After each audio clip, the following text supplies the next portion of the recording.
우리의 삶에 하나님 베푸실 은혜가 참 많고 우리가 받는 그런 은혜와 복도 많아야 되겠지만 무엇보다도 가장 중요한 것은 믿음의 복을 받는 것이 너무나 중요하겠다. 그리고 그 믿음이 견고케 되어져야 우리가 받을 복도 복이 되는 것이고 받은 복도 하나님의 영광 위에 삶을 살아갈 수가 있게 되겠지요. 믿음의 삶을 살아가는데 믿음에 견고하지 못하다고 한다면 기초가 다 온전하지 못한 것이기 때문에 그 위에 아무리 대단한 것이 쌓여진다 하더라도 다 무너질 수밖에 없을 것입니다. 믿음이 견고해야 기쁠 때에도 교만하지 아니하고 어렵고 힘들 때에도 낙심하지 아니하고 환난과 핍박이 있어도 거뜬하게 이기고 요동하지 않을 수가 있겠지요. 우리가 알다시피 초대교회 성도들은 아주 견고한 믿음을 가진 성도들이었습니다.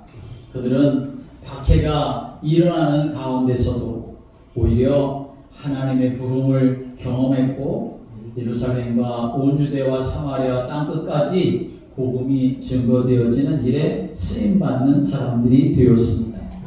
그 당시의 상황은 정말 좋은 상황이 아니었습니다. 예수 믿는다는 것 때문에 빼앗기기도 하고 예수 믿는다는 것 때문에 쫓겨다니기도 하고 예수 믿는다는 것 때문에 감옥에 갇히기도 하고 또 예수 믿는다는 이유 때문에 돌에 맞아 죽기까지 하는 상황이지 않았습니까? 그럼에도 불구하고 그들은 예수 믿는 것 때문에 당하는 그러한 어려움을 그들은 당연한 것으로 생각하고 오히려 어려움 가운데서도 거뜬히 이겨낼 수가 있었던 것은 그들이 맞은 것이 많이 있어서가 아니고 그들이 배운 것이 많이 있어서가 아니고 그들에게 하나님 주신 그 믿음, 예수님이 그리스도라고 하는 이 믿음, 이것이 견고했기 때문에 세상을 이기는 사람이 된 줄로 믿습니다. 만약 우리의 믿음이 견고하지 못하다면 작은 어려움이 닥쳐와도 견디지 못하고 흔들리기 쉽습니다. 장사하는 사람은 장사가 좀 안 되어도 또 건강하다가 갑자기 또 몸에 병이 생기기라고 하면 마치 하나님이 나를 버리신 것 같아서 안절부절 못하고 하나님 정말 계신 건가 하는 근본적인 그러한 질문을 하게 되고 또 신앙생활하다 보면 이런저런 사람이 많아서 정말 하나님의 온전한 사랑으로 하나 되면 좋지만 때로 그렇지 못해서 아픔과 상처를 받을 수도 있는데 그래서 그것 때문에 쉽게 교회를 등지는 그러한 일들이 많이 있습니다. 왜 그럴까요? 믿음의 견고함이 세워져 있지 않기 때문에 그런 것이죠. 믿음의 주에 온전케 하시는 예수 그리스도를 바라보고 그 위에 든든하게 서서 내가 이것도 이겨나가는 믿음의 사람이 되어야 되겠다고 하는 그러한 믿음이 없기 때문에 어린아이와 같은 그런 믿음을 가지고 살다 보니 쉽게 넘어지고 쓰러지는 경우가 많습니다. 우리는 흔히 오해하는 것이 예수를 믿으면 그 순간부터 모든 고통과 갈등이 다 사라지고 인생의 어려움이 없어질 것이다 라는 오해를 사람들이 갖기 쉽습니다. 그러나 사실 성경은 그렇게 말하지 않습니다.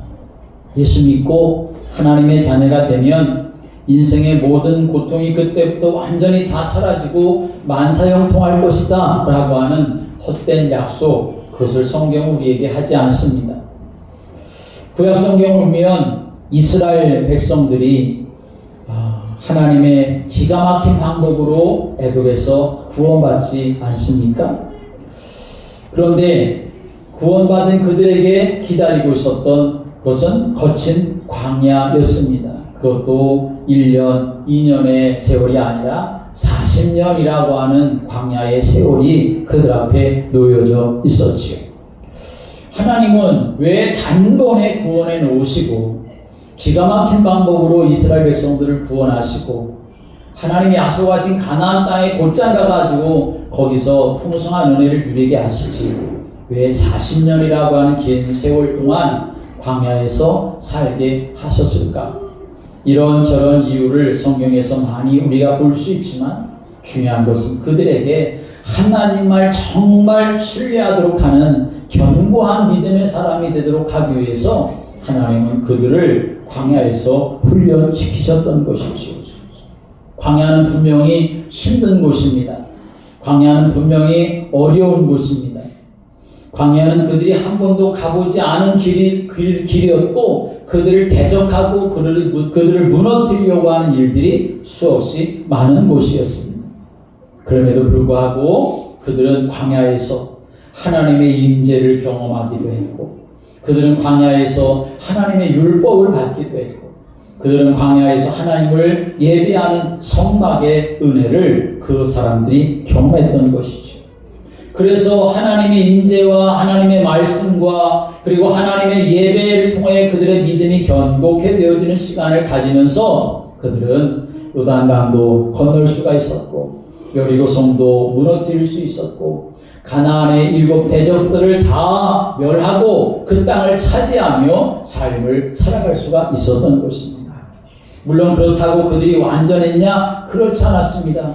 가나안 땅에 들어가 살면서도 때로 믿음이 정말 견고해서 하나님 바라볼 때도 있었지만 때로 믿음이 또 연약해져 가지고 하나님의 마음을 아프게 하는 때도 많이 있었습니다. 그러므로 우리는 항상 어떤 사람이 되느냐? 하나님 앞에 내 믿음이 견고케 되어지기를 기도하는 성도가 되어야 하는 것이죠. 내가 지금 하나님 앞에 예배드린다고 내가 지금 하나님 앞에 헌신하며 믿음의 삶을 살아간다고 내 믿음이 견고케 되어서 앞으로 나는 그렇게 될 거야. 그렇게 우리는 자신할 수 있는 인생이 못 되는 것이죠. 그러므로 우리는 날마다 예수 그리스도를 바라보며 주님이 나를 붙들어 주시고 내 믿음이 견고케 되어지도록 나를 이끌어 가시도록 나를 견인해 가시도록 그렇게 하나님 앞에 구하고 하나님 안에 살아가는 성도들 되시기를 주님의 이름으로 축복합니다. 데살로니가 교회 성도들도 그랬습니다. 그들은 복음을 듣고 예수 그리스도를 믿게 되었을 때에 그들에게 가장 먼저 닥친 상황은 박해와 환난이었습니다. 사도행전 17장에 말씀 오면 사도 바울 일행이 데살로니가 지역에 가서 복음을 전하게 되었을 때에 유대인들이 깡패들을 동원해 가지고 소동을 일으켰습니다. 사도 바울을 잡아서 감옥에 가두든지 죽이든지 어떻게 하든지 하려고 그렇게 깡패들을 동원했는데 사도 바울은 잡지 못했습니다. 그러자 야손이라고 하는 사람을 대신 잡아가지고 그 사람에게서 보석금을 받고 풀어내 주었습니다. 야손이라고 하는 사람이 다시는 사도 바울 같은 사람 들이지 않겠다. 그런 일로 인해서 우리 동네에 소동이 일어나지 않겠다. 약속을 단단히 받아내고서야 그리고서야 야손도 풀어 주었습니다. 만약 야손이 그런 약속을 하지 않았다면 야손도 이 감옥에 갇히거나 오히려 죽음을 당할 그런 상황 가운데 처했지요.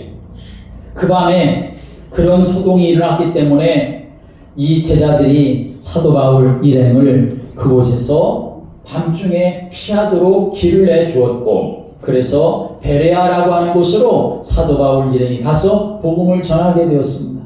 그런데 이 사람들이 사도 바울 일행이 베레아도 갔다고 하는 소식을 듣고서는 베레아까지 쫓아와가지고 거기서도 또 소동을 일으키는 일이 일어나게 되었습니다. 그래서 그 사도 바울 일행은 다시 또 아덴이라고 하는 곳으로 그렇게 가게 되었죠. 이런 상황에서 사도 바울은 그 데살로니가 지역에 복음을 전해가지고 거기 사람들이 예수를 믿게 되었는데 그렇게 소동을 일으키는 사람들이 많고 반대하고 핍박하는 사람들이 많은데 데살로니가 교회 성도들이 괜찮을까? 믿음을 잘 지키고 있을까? 하는 그런 그 마음이 어떻게 없었겠습니까?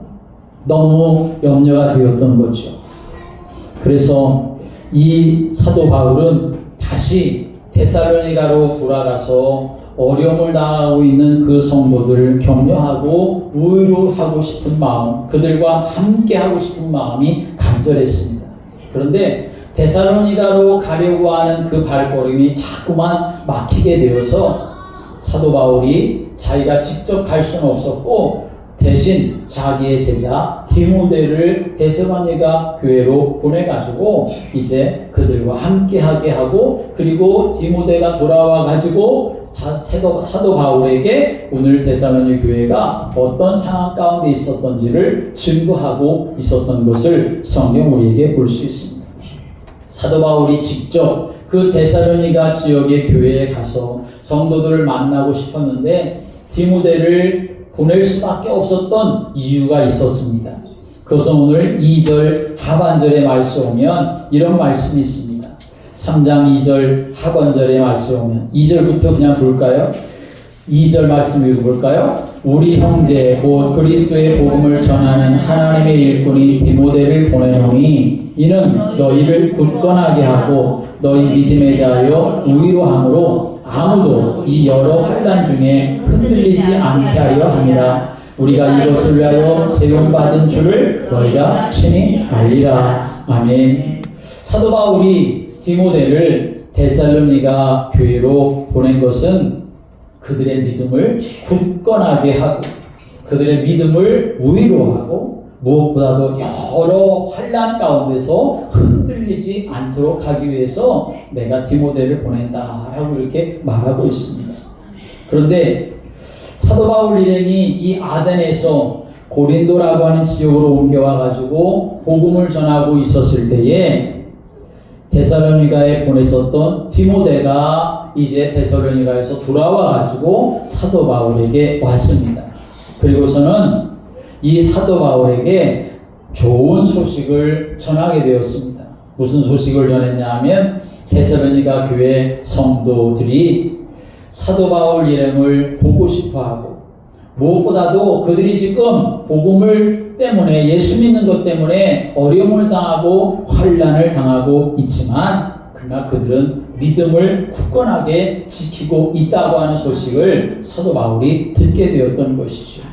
그래서 사도 바울은 너무 기뻐하면서 하나님께 감사를 드리게 됩니다. 그 심정이 오늘 우리가 읽은 본문의 말씀에 나오지요. 7절과 8절 말씀 같이 읽을까요? 이러므로 형제들아 우리가 모든 궁핍과 환난 가운데서 너희 믿음으로 말미암아 너희에게 우위로를 받았노라. 그러므로 너희가 주 안에 굳게 선즉 우리가 이제는 살리라. 9절도요. 우리가 우리 하나님 앞에서 너희로 말미암아 모든 기쁨으로 기뻐하니 너희를 위하여 능히 어떠한 감사로 하나님께 보답할까. 아멘. 사도 바울이 디모데를 통해서 그렇게 염려가 되었었던 데살로니가 교회의 소식을 들었던 거죠.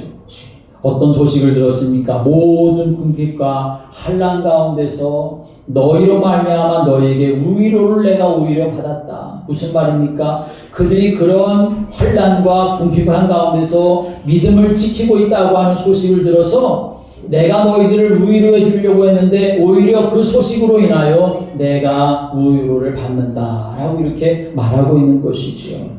오늘 여러분, 우리는 세상을 살아가면서 어떤 것이 나를 우위로해 주기를 바랍니까? 나는 무엇으로 다른 사람을 우위로해 주기를 원합니까? 사람들이 우위로해 줄 때 말로 우위로할 수도 있고 좀 더 성의를 표현한 어떤 물질이나 선물로 누군가를 우위로해 줄 수 있습니다.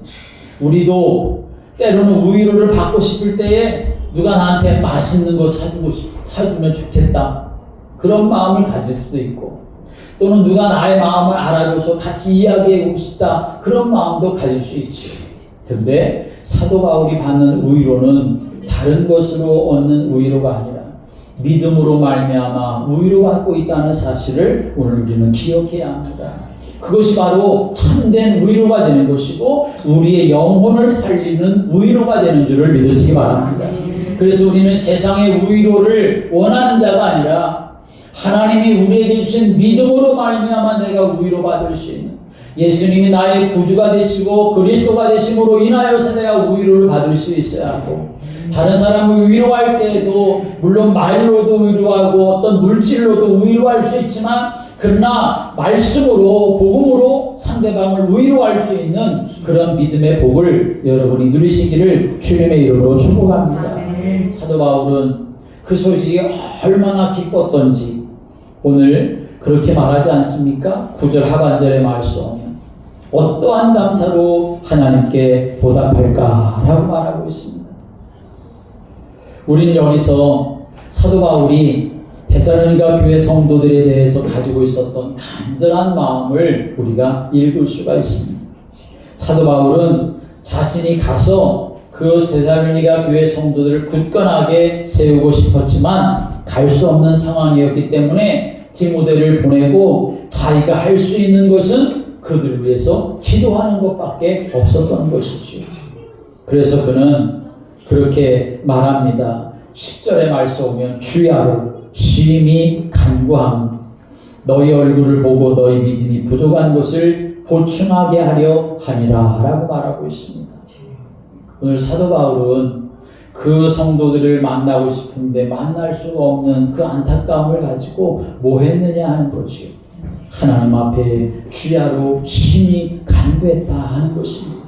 오늘 여러분 기도가 우리를 살리고 기도가 다른 사람을 살리는 줄을 믿으시기 바랍니다.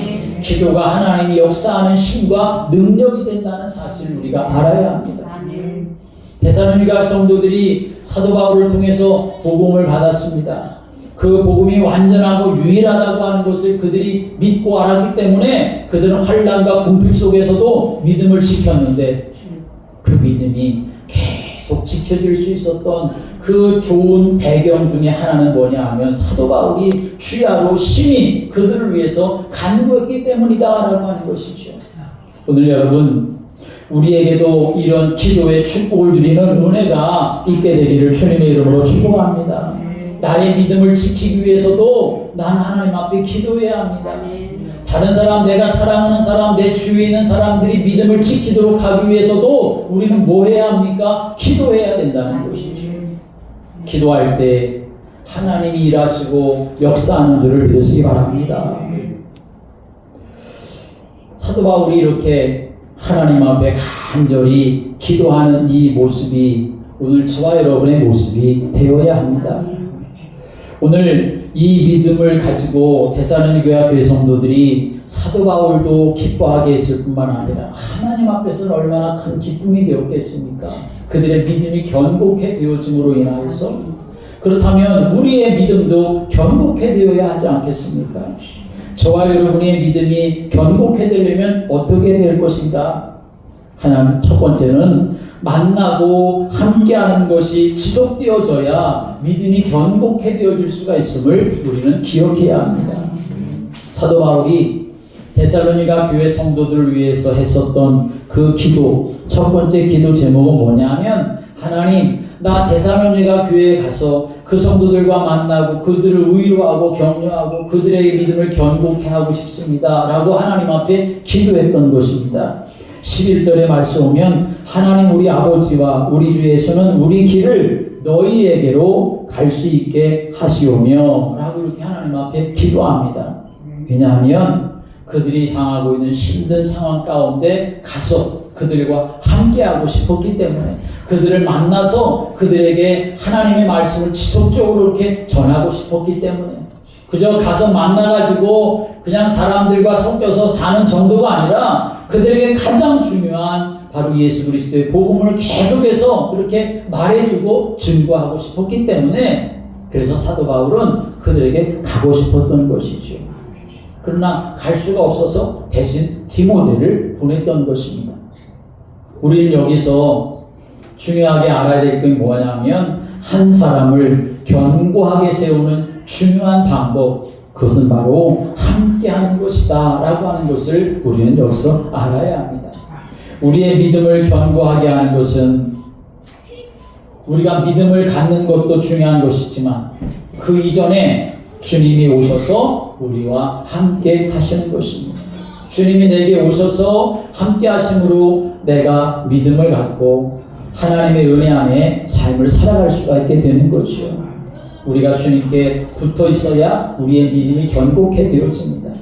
주님과 함께 해야 주님이 함께해야, 내가 주님과 함께하고 주님이 나와 함께해야 믿음이 견고케 되어질 수가 있는 것이지요. 예수님께서 제자들을 견고하게 세우는 방법이 바로 그것이었습니다. 예수님은 3년 동안 제자들을 선택하신 후에 그들과 항상 함께 하시지 않았습니까? 함께 하시면서 당신이 그리스도가 되시는 증거를 말씀을 통해서 보여주시고 기적을 통해서 보여주시고, 그래도 잘 안 되는 부분이 너무나 많았지만 그러나 결국은 성령이 그들의 마음속에 오셔가지고 함께 하심으로 인하여서 그들은 결국에는 하나님의 나라를 이루어가는데 쓰임받는 제자들로 세워질 수가 있었던 것입니다. 요한복음 14장 16절부터 18절의 말씀 보면 예수님이 이렇게 말씀하셨습니다. 내가 아버지께 구하겠으니 그가 또 다른 보혜사를 너희에게 주사 영원토록 너희와 함께 있게 하시리니 내가 너희를 고아처럼 내버려 두지 아니하고 너희에게로 오시라 라고 말씀하셨습니다. 주님이 우리를 견고하게 세우시는 중요한 방법은 무엇이냐?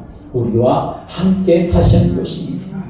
내 믿음이 견고하게 설 수 있는 방법도 그러기 때문에 내가 주님과 함께 하는 것입니다. 주님은 다시 오시겠다고 하셨습니다. 그것도 성령으로 그들에게 오셔서 그들과 영원히 함께 하시겠다고 하셨습니다. 성령님, 우리 안에 오시는 성령님은 우리를 가르쳐 주시고 생각나게 하셔서 우리의 믿음이 다른 길로 가지 아니하고 우리의 믿음이 흔들리지 아니하도록 이끌어 주시는 분이신 것을 우리에게 증거하고 있는 것이죠. 사랑하는 여러분, 나는 정말 무엇과 함께 하기를 원하는가? 우리의 마음에 잘 생각을 해야 합니다. 그저 세상과 함께하고 사랑과 함께하는 것으로 내가 다가 아니라 나를 완벽하게 인도해 주시고 나를 고아처럼 버리지 아니하실 그 성령님과 함께하는 자가 되어지도록, 그래서 성령님이 나를 깨닫게 하시고 나를 가르쳐 주시고 나로 생각나게 하셔서 믿음에서 이탈되지 아니하고 끝까지 세상 끝날까지 내 인생 다 할 때까지 그렇게 믿음을 지켜서 견고한 믿음이 되어서 주님 앞에 기쁨으로 갈 수 있는 믿음의 성도들 되시기를 주님의 이름으로 축복합니다. 두 번째로 우리의 믿음이 견고케 되어지려면 사랑이 우리에게 있어야 함을 우리는 알아야 합니다. 데살로니가 교회 성도들을 위한 사도 바울이 기도하는데 그 데살로니가 교회 성도들이 사랑하고 서로 사랑하고 더 나아가서는 모든 사람을 사랑할 수 있게 해달라고 그렇게 기도하고 있는 것을 우리는 주목해야 합니다. 12절의 말씀 오면 이렇게 말씀합니다. 12절을 같이 읽겠습니다. 또 주께서 우리가 너희를 사랑함과 같이 너희도 피차간과 모든 사람에 대한 사랑이 더욱 많아 넘치게 하사. 아멘. 사도 바울이 사랑을 위해서 기도하고 있습니다. 데살로니가 교회 성도들이 사랑 가운데 거하도록 하기 위해서 기도하는데 여기 보면 피차간과 모든 사람에 대한 사랑이 더욱 많아 넘치게 해달라고 기도합니다. 피차간이라고 하는 말은 데살로니가 교회 안에 있는 성도들끼리를 표현할 때 피차간이라고 말하는 것이고, 또 모든 사람이라고 하는 말은 교회 안에 있는 성도뿐만 아니라 교회 밖에 있는 사람들, 심지어는 지금 내가 예수 믿는 것 때문에 나를 핍박하고 박해하는 사람들, 그 사람들에게까지도 사랑할 수 있도록 하나님 앞에 기도하고 있다는 것입니다. 이미 사도 바울은 데살로니가 교회 성도들이 피차간에 서로 사랑하는 믿음을 통해서 박해와 환난을 이길 수 있는 힘이 있고 그들이 견고케 되어질 수 있는 것을 사도 바울은 알고 있었습니다. 왜냐하면 자기가 그랬기 때문에 그런 것이죠. 예수를 몰랐을 때는 율법이 전부 다인 줄 알고 그렇게 삶을 살았습니다. 그래서 율법이라고 하는 칼을 가지고 휘두르며 사람들을 죽이는, 스데반을 죽이는데 증인으로 앞장서기까지 하는 그런 사람이었던 것이죠. 그런데 사랑을 알게 되었습니다. 예수님의 사랑을 알게 되어지고 나니까 그는 자신이 이제는 예수님을 위해서 내 생명이라도 다 드릴 수 있는 그런 믿음의 사람으로 변화되어지게 되었던 것이죠.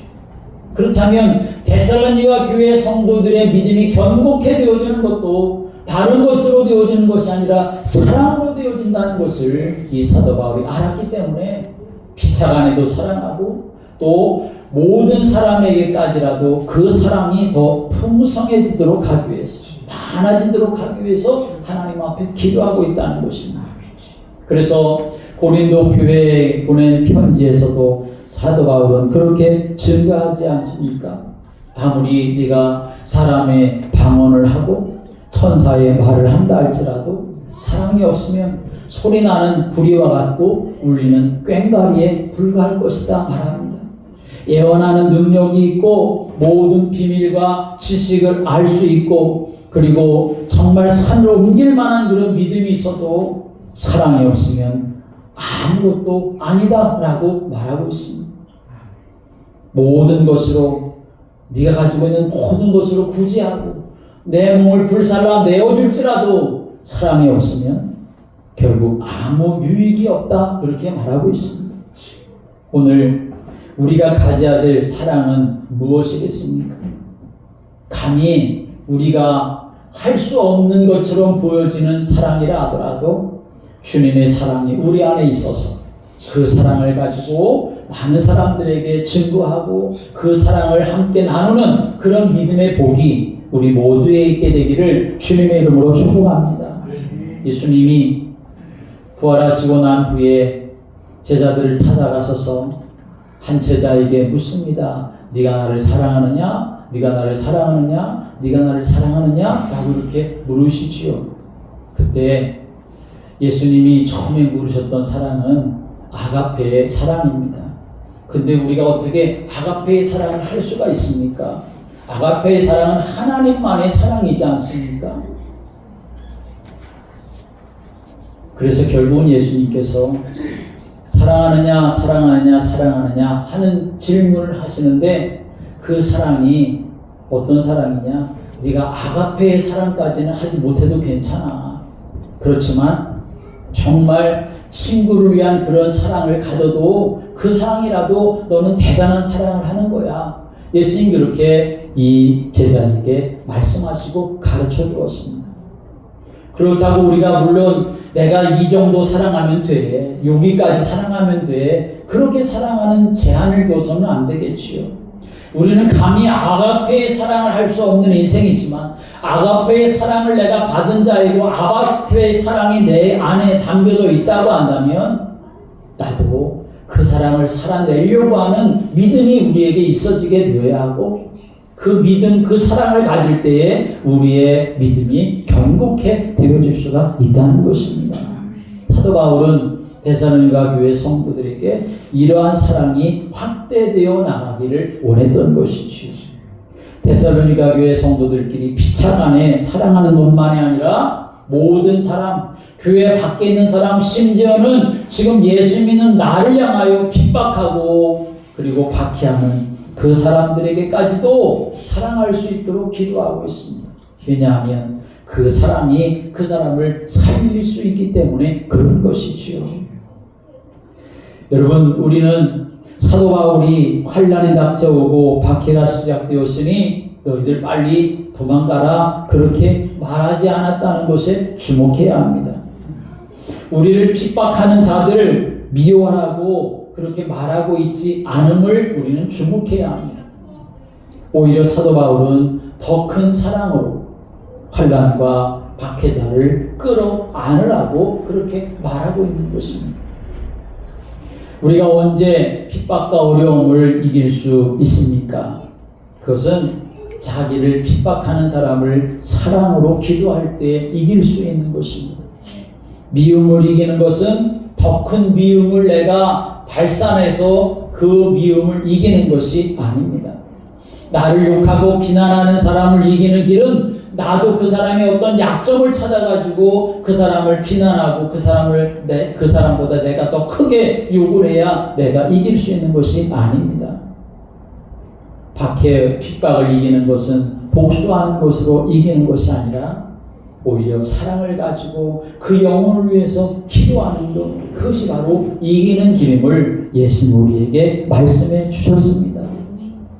오늘 저와 여러분이 하나님 앞에서 믿음의 삶을 살아갈 때 주님의 사랑이 내게 담겨져 있어서 그 사랑을 가지고 나눔으로 나의 믿음도 그리고 우리 공동체의 믿음도 견고케 되어지는 그런 은혜가 있게 되기를 주님의 이름으로 축복합니다. 예수님이 그러셨기 때문에 예수님이 십자가에 달려 못 박히시는 순간에 예수님께서는 어떻게 기도하십니까? 아버지, 저들을 사하여 주옵소서. 자기들이 하는 것을 알지 못함이니이다 라고 기도하셨습니다. 우리도 역시 그래야 합니다. 그것이 주님의 사랑을 본받는 길인 것이고 주님의 사랑이 내 안에 있다고 하는 증거가 되는 것이겠죠. 스데반 집사도 돌에 맞아 죽어가며 자기에게 돌을 던지는 자들을 향해서 주여 이 죄를 저들에게 돌리지 마옵소서라고 이렇게 기도하고 있습니다. 마태복음 22장에 말씀하면 한 율법사가 예수님께 찾아와서 선생님 율법 중에서 어느 계명이 크니까? 라고 물었을 때 예수님께서 말씀하시죠. 내 마음을 다하고 목숨을 다하고 뜻을 다하여 주 너의 하나님을 사랑하라 하셨으니 이것이 크고 첫째 되는 계명이요.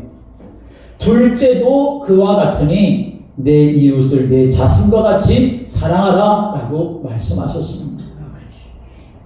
이 두 계명이 온 율법과 선자의 강령이다 라고 이렇게 말씀하십니다. 말씀드렸던 것처럼 고린도전서 13장에도 사랑이 없으면 아무것도 아니다 그렇게 말씀하셨고 로마서 13장 8절에 말씀 오면 피차 사랑의 빛 외에는 아무에게든지 아무 빛도 지지 말라. 남을 사랑하는 자는 율법을 다 이루었느니라 라고 증거하고 있습니다. 그러므로 여러분 때로 우리가 어렵고 힘들 때 나를 힘들게 하는 사람이 있을지라도 내 믿음을 비난하고 조롱하는 사람이 있을지라도 그러나 하나님 앞에 우리는 기도해야 합니다. 하나님 나에게 사랑을 부어 달라고. 그 모든 것이 사랑의 용광로 속에서 다 녹아질 수 있게 달라고. 오히려 내가 사랑을 가지고 그 사람을 위해 기도할 수 있는 자가 되게 달라고.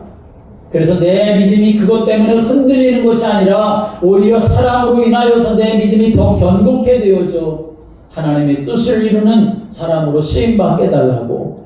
하나님 앞에 우리는 사랑을 구해야 하고 사랑하기를 힘쓰는 그러한 성도가 되어야 합니다. 우리의 믿음이 또 견고케 되어지려면 세 번째로는 거룩함이 우리에게 있어야 합니다. 사도 바울이 데살로니가 교회 성도들을 위해서 기도하는데 13절에 말씀 오면 이렇게 기도합니다. 함께 읽어볼까요? 13절 시작. 너희 마음을 굳건하게 하시고 우리 주 예수 그리스도께서 그의 모든 성도와 함께 강림하실 때에 하나님 우리 아버지 앞에서 거룩함에 흠이 없게 하시기를 원하노라. 아멘. 사도 바울은 피차간에 서로 사랑하는 것만이 아니라 하나님 아버지 앞에서 거룩함에 흠이 없도록 해야 한다. 그렇게 기도하고 있습니다. 사실 참 힘들고 어려운 부분이지요. 우리가 어떻게 하나님이 원하시는 거룩함 속에 있을 수가 있겠습니까?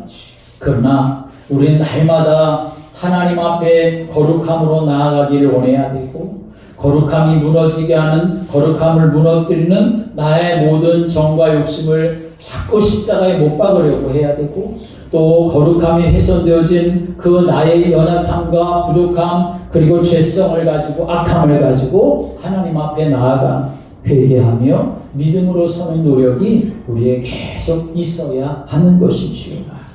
거룩함이라고 하는 것은 시라버로 하기오스라고 하는 말인데 이 말은 구별되다, 성별되다 라고 하는 것입니다. 똑같은 의자이지만 그러나 이 교회 안에 있는 의자를 성물이라고 표현하지 않습니까? 하나님 앞에 있는 것이기 때문에 하나님 앞에 쓰임 받는 것이기 때문에 세상의 것과 구별된 것으로 있기 때문에 그것을 성물 거룩함이라고 이름 붙이는 거죠. 오늘 우리는 하나님 앞에 거룩한 존재가 된 줄을 믿으시기 바랍니다. 예수 그리스도의 은혜로 우리가 거룩한 존재가 되었습니다. 의로운 사람이 되었습니다. 그러면 우리는 어떤 사람이 되어야 되냐? 그 의로움 가운데 거하여 삶을 살아가는 사람이 되어야 하는 것이지요. 그래서 히브리서 12장 4절의 말씀은 거룩함이 없이는 아무도 주를 보지 못하리라 라고 말씀했습니다. 그만큼 내가 거룩함으로 살아가기를 하나님이 원하시는 것이죠. 세상에 똑같은 것, 세상 가지고 있는 것, 세상을 따라가는 것으로는 우리는 절대로 거룩해질 수가 없습니다.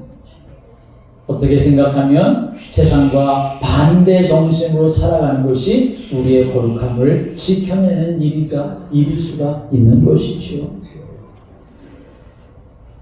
미국의 프란시스 셰퍼라고 하는 박사님이 계셨습니다. 지금은 돌아가셨지만 그분이 말년에도 암으로 투병하면서 계속 캠퍼스 사역을 하셨던 분인데, 그분이 이렇게 중요한 메시지를 외쳤습니다.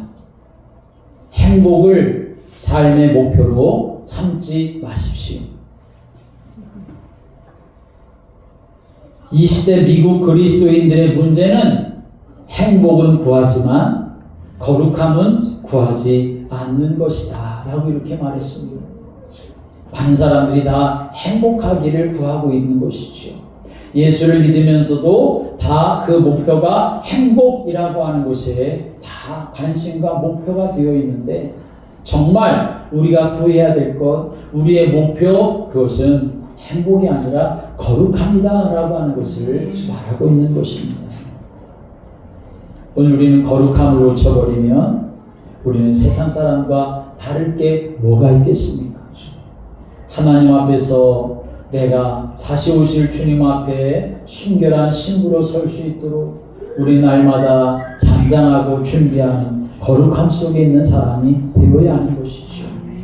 죄를 미워하고 거룩한 삶을 살아갈 수 있도록 그 열망을 하나님 나에게 부어주시도록, 그래서 작은 것이라도 내가 거룩함 속에 거하여 삶을 살아가는 것이 내 영혼의 기쁨이 되어질 때에 그 사람의 믿음은 견고해 되어지는 삶을 살아갈 수가 있게 되는 것이죠. 오늘 하나님 앞에서 환난과 핍박을 당하는 데살로니가 교회에 주셨던 이 말씀 우리가 기억하고, 하나님 앞에서 하나님 우리에게도 이런 믿음을 달라고, 정말 주님과 날마다 함께하는 그 은혜 속에 있는 사람이 되어서 기도로 함께하고 말씀으로 함께해서 내 믿음이 견고하게 되어지고, 사랑으로 내 믿음이 견고하게 되어지고, 거룩함으로 내 믿음이 견고하게 되어서 하나님께 영광 돌리는, 또 주님 앞에 쓰임받는 그런 믿음의 성도들 되시기를 주님의 이름으로 축복합니다. 기도드리겠습니다.